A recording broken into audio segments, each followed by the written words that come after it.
Hello friends, आज मैं आपके साथ माइक्रो इकोनॉमिक्स का एक और टॉपिक लेके आया हूँ। टॉपिक का नाम है industry equilibrium under perfect competition. कि परफेक्ट कंपटीशन में इंडस्ट्री इक्विलिब्रियम कब होता है, इसको डिस्कस करेंगे लॉन्ग क्वेश्चन के हिसाब से। इसमें शॉर्ट रन लॉन्ग रन दोनों लिखेंगे और जिस हिसाब से मैंने पेपर में लिखा है आपने उसी हिसाब से लिखना है। बाकी इस चैप्टर के बाकी टॉपिक्स के लिए आपको डिस्क्रिप्शन चेक करनी पड़ेगी, उसमें नंबर वाइज सारे टॉपिक्स दिए हुए हैं। चलिए शुरू करते हैं। Under perfect competition, the group of firms producing homogeneous products is called industry. Industry क्या होता है? परफेक्ट कंपटीशन के अंदर इंडस्ट्री का मतलब है वो सारी कंपनियां जो सेम क्वालिटी का सामान बना रही हैं। मान लो शूज बना रही हैं तो सारी कंपनियां जो शूज होमोजीनियस सेम क्वालिटी का जो शूज बना रही हैं उन सारी फैक्ट्रीज को कंपनीज को मिला दें तो इंडस्ट्री बनती है। An industry is in equilibrium when it has no tendency to change.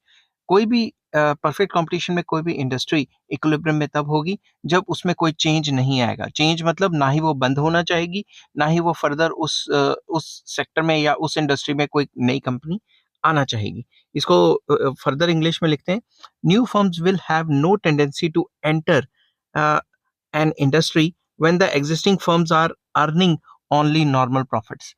तो इंडस्ट्री में परफेक्ट कंपटीशन के अंडर लॉन्ग रन में हमेशा नॉर्मल प्रॉफिट्स होंगे। तो कोई भी नई कंपनी आना नहीं चाहेगी क्योंकि वो कहेगी क्यों नॉर्मल प्रॉफिट कमाना, अगर सुपर नॉर्मल प्रॉफिट कमाना है तो आऊं, अगर नॉर्मल प्रॉफिट ही मिलना है फिर आने का क्या फायदा। तो कोई भी नई कंपनी आना नहीं चाहेगी। New firms will have no tendency to join the industry. नई फर्म्स को जब पता है कि भाई सुपर नॉन प्रॉफिट नहीं हो रहा तो वो ज्वाइन भी नहीं करेंगी और लॉन्ग रन में क्या होगा, जो एग्जिस्टिंग कंपनियां वो छोड़ के भी नहीं जाएंगी। इसको फर्दर डिटेल में डिस्कस करेंगे। सबसे पहले इसके नीचे आपने हेडिंग बनानी है, conditions of industry and industry is equilibrium. There are basically two conditions. Number one, constant number of firms. Number of firms constant रहेंगी, लॉन्ग पीरियड की बात चल रही है ये, ठीक है। और दूसरा, equilibrium of firms, that is all the firms operating in it are in equilibrium and have no tendency either to increase or to decrease their output.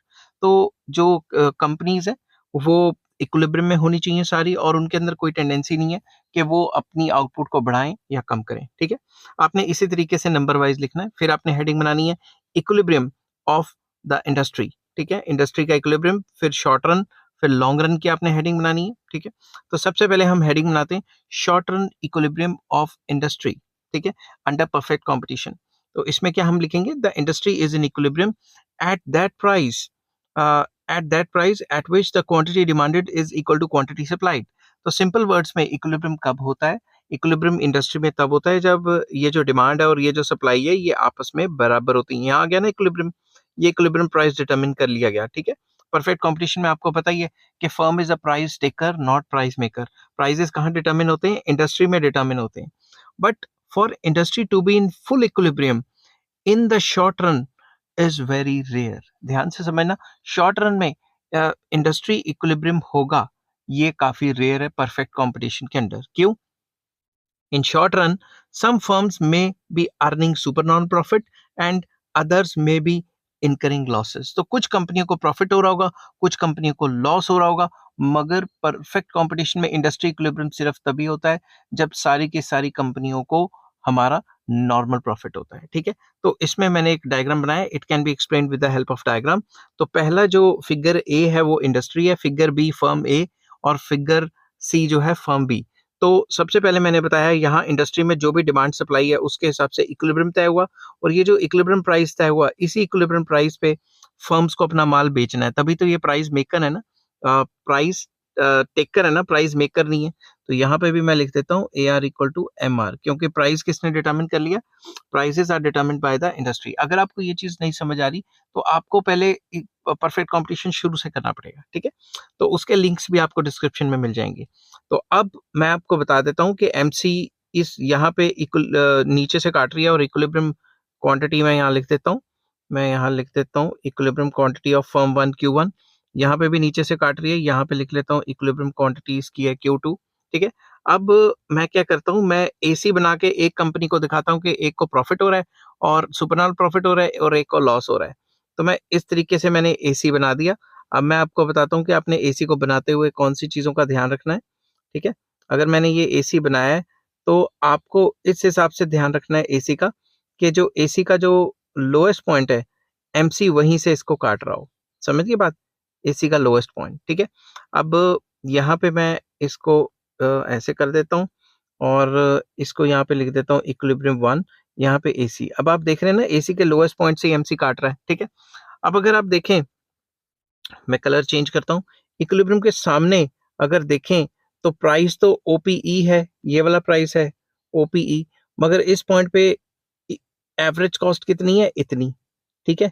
अब अगर मैं इसको शेड कर दूंगा तो ये क्या बन रहा है, super non profit. Super non profit अगर आपको नहीं समझ आ रहा, मैंने अलग से इसके ऊपर वीडियो बनाई हुई है, आप मुझे बताएं, मैं उसका लिंक आपको शेयर कर दूंगा। तो इक्विलिब्रियम के सामने जो एवरेज कॉस्ट है वो कम है, और जो भी देखना है इक्विलिब्रियम के सामने एवरेज कॉस्ट कितनी है हमारी, ए क्यू वन, ठीक है, और यहाँ पे लिख देते हैं सी वन, कॉस्ट इतनी है ओ सी वन, और प्राइस है ओपीई। तो ये जो गैप है बीच का, जो मैंने ग्रीन कलर से शेड किया है, ये हमारा सुपर नॉर्मल प्रॉफिट है, सुपर नॉर्मल प्रॉफिट, ठीक है। अब अगर दूसरी तरफ चलें तो हमने दिखाना है कि भाई हमें लॉस हो गया, ठीक है, तो हम क्या करेंगे, तो कुछ फर्म्स को लॉस हो रहा होगा, कुछ को प्रॉफिट हो रहा होगा। मैंने क्या किया, इस टाइप की नहीं बनानी चाहिए थी, थोड़ी ऐसे बनानी चाहिए थी, ठीक है। ये होगी एसी। अब मैंने इसको लोएस्ट से कटाना ना, तो मैं इसको सिलेक्ट करके लिख देता हूँ कि यहाँ पे लोएस्ट है, ठीक है।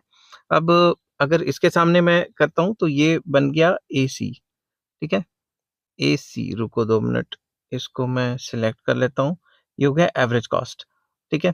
यहाँ एवरेज कॉस्ट 1 लिख देता हूँ, यहाँ एवरेज कॉस्ट 2 लिख देता हूँ। इक्विलिब्रियम के सामने अगर हम देख रहे हैं तो प्राइस तो ओपी है, मगर अगर इसको मैं एक्सटेंड करता हूँ और यहाँ तक मिलाता हूँ, यहाँ तक, तो कॉस्ट कितनी होगी, ओ सी to.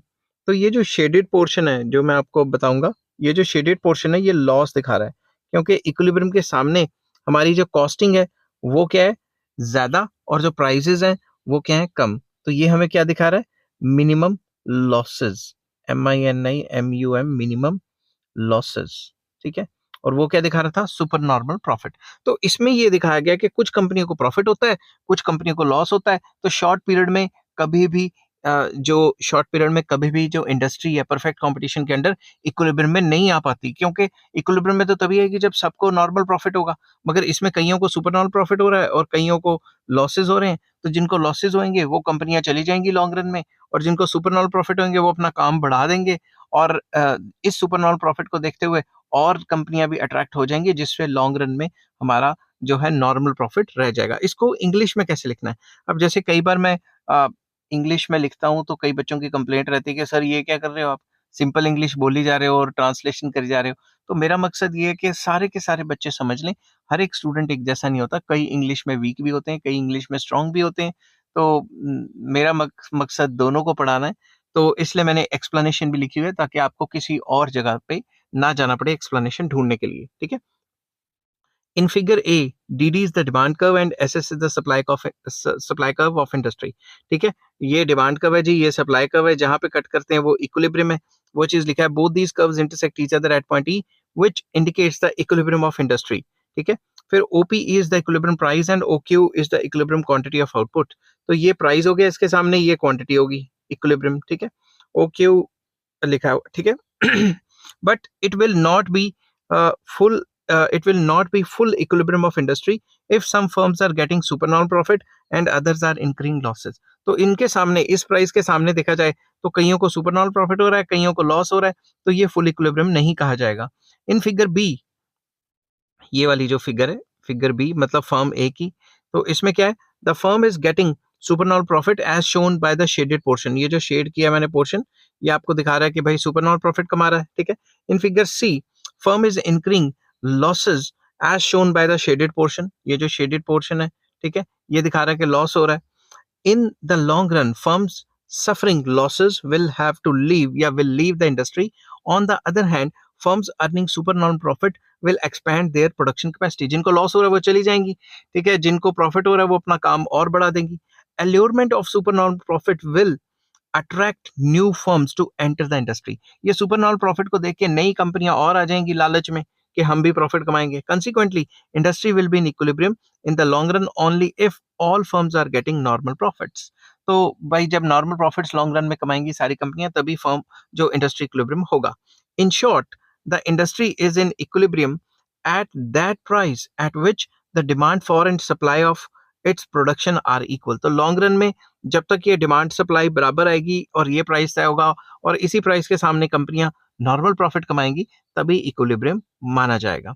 But in the position of equilibrium of industry, the firms may earn supernormal profit or incur losses. But in position of equilibrium, यहाँ पे ये शॉर्ट रन की बात हो रही है कि शॉर्ट रन में जो इक्विलिब्रियम पोजीशन के सामने अगर देखें तो कुछ कंपनियां प्रॉफिट कमा रही होंगी, कुछ लॉस कर रही होंगी. As such industry is ordinarily not in full equilibrium in short run.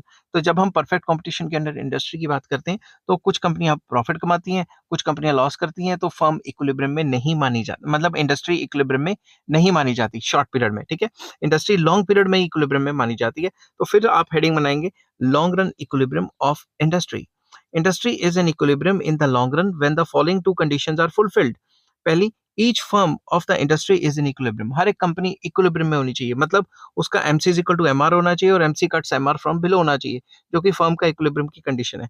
There is no tendency to change the number of firms. मतलब नंबर ऑफ फर्म्स सेम रहेंगी, कंपनियां ज्यादा भी नहीं होंगी, कम भी नहीं होंगी, क्योंकि जिनको लॉस हो रहा होगा वो जा चुकी होंगी और जिन्होंने प्रॉफिट कमाना है वो मार्केट में आ चुकी होंगी. तो नंबर ऑफ फर्म्स पूरी जो है मार्केट में सेम रहेंगे, मतलब लॉन्ग रन में एवरेज कॉस्ट और एवरेज रेवेन्यू बराबर रहेगा. कैसे डायग्राम बनाना है वो भी बताऊंगा. In long run the firms will be earning only normal profit. Long run में सिर्फ नॉर्मल प्रॉफिट ही होगा, क्योंकि अगर सुपर नॉर्मल प्रॉफिट कमा रहे होते तो नई कंपनियां अट्रैक्ट हो जाती और प्रॉफिट नॉर्मल हो जाता उनका. ठीक है ना. और अगर लॉसेस कमा रहे हैं तो वो कंपनियां छोड़ के चली जाएंगी लॉन्ग रन में.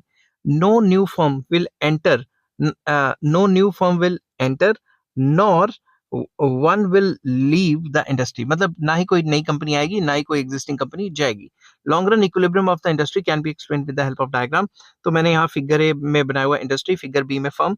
तो एज यूजुअल डिमांड और सप्लाई जहां इंटरसेक्ट करेंगे वो इक्विलिब्रियम प्राइस होगा, और इक्विलिब्रियम प्राइस के सामने ही वो जो फर्म्स हैं उनका AR/MR हो जाएगा. ठीक है. अब मैंने यहाँ क्या बनाया, LMC, long run marginal cost. ठीक है. मैं थोड़ा पेंसिल पुंसिल के कलर चेंज करता हूँ यहाँ पे और आपको इसका डायग्राम बना के दिखाता हूँ. ठीक है. मान लो ये मैंने बनाया. ठीक है. इसको मैं दे देता हूँ LAC नाम. नाम देने से पहले मैं इसको सेट कर दूं कि मैंने कहाँ से ये कटाना है. मैंने यहाँ से जहां से लोएस्ट है वहीं से कटाना है. तो ये बेसिकली क्या हो गया हमारा LAC. मैं इसको थोड़ा ऐसे करके लिख देता हूँ LAC. ठीक है. तो LAC इंटरसेक्ट्स LMC, जहां पे ये इंटरसेक्ट होता है वो इक्विलिब्रियम हो गया. ये E1 से मैंने दे दिया, ये डॉटेड लाइन होगी. ठीक है. ये Q1 हो गया.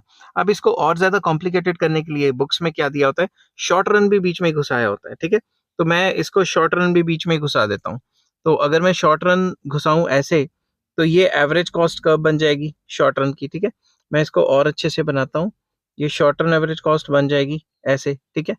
तो इसको मैं नाम दे देता हूँ शॉर्ट रन एवरेज कॉस्ट. तो शॉर्ट रन भी यहीं से काटनी चाहिए जो इक्विलिब्रियम का पॉइंट है E1. इसको और ज्यादा मजेदार बनाने के लिए हम एक और काम कर देते हैं. इसी के बीच में जो है वो क्या कहते हैं, LMC भी घुसा देते हैं. LMC मैं बना रहा हूँ, ध्यान से देखना. LMC भी ऐसे जा रही है और ऐसे निकल रही है इसी पॉइंट में से. तो LMC नहीं, sorry, SMC, short and marginal cost.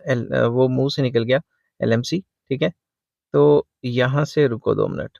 तो सारी की सारी कर्व्स हमने इसी पॉइंट से निकाल देनी है ताकि कोई टेंशन ही ना हो.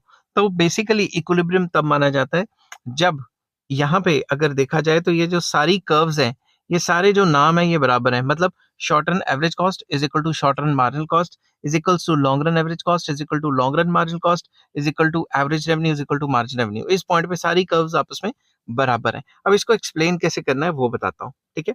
In figure A, DD is the demand and SS is the supply curve of industry. जैसा कि मैंने पहले बताया था, फिगर ए में ये डिमांड एंड सप्लाई है. ठीक है. उसके बाद आप लिखोगे both intersect each other at point E, which is the point of industry equilibrium, and OP is the equilibrium price and OQ is the equilibrium output. तो इसमें ये प्राइस हो गया, ये क्वांटिटी होगी. ठीक है ना. उसके बाद figure B shows the equilibrium of firms. जो कंपनियां हैं उनका इक्विलिब्रियम को फिगर बी दिखाता है. Firms are getting only normal profit at price OP. Firm is in equilibrium because at point E1 वो सारी की सारी कर्व्स जो मैंने पहले बताया था, long run average cost, long run marginal cost, short run average cost, short run marginal cost और एवरेज रेवेन्यू, मार्जिन रेवेन्यू, इस पॉइंट पे सारी की सारी बराबर है. तो फर्म यहाँ इक्विलिब्रियम है. And industry is in equilibrium when its firms are earning normal profits. Long run में इंडस्ट्री इक्विलिब्रियम में तभी होगी जब वो नॉर्मल प्रॉफिट्स कमा रही होगी. Long run equilibrium of industry means that no new firms has a tendency to enter it nor any old firm has a tendency to leave it. Long run में equilibrium तभी माना जाएगा जब number of firms constant रहेंगी, ना ही existing firms छोड़ के जा रही होंगी और ना ही नई फर्म्स आ रही होंगी. जो नंबर ऑफ फर्म्स है वो कांस्टेंट रहेंगी. This will happen when firms do not expect any supernormal profit nor they fear of any losses. ये सिर्फ तभी हो पाएगा जब नई कंपनियों को आने में कोई इंसेंटिव ही ना हो. उनको लगता है कि भाई यहाँ पे तो प्रॉफिट हो ही नहीं रहा, फिर ऐसा काम क्यों करना. और जो एग्जिस्टिंग कंपनियां है उनको लॉस भी ना हो रहा हो ताकि वो छोड़ के भी ना जा सके. इस हिसाब से ये लॉन्ग क्वेश्चन मैंने तैयार किया और इस चैप्टर के बाकी लिंक्स आपको डिस्क्रिप्शन में मिल जाएंगे. बच्चों की बहुत ज़्यादा रिक्वेस्ट आई थी कि ये टॉपिक करो. अब लॉन्ग क्वेश्चन है, इसमें अच्छा मटेरियल लिखने में भी टाइम लगता है, तो इसलिए थोड़ा टाइम लग गया. आई होप ये वीडियो आपको पसंद आई होगी. अगर पसंद आती है तो please like, share and subscribe. Take care, bye bye.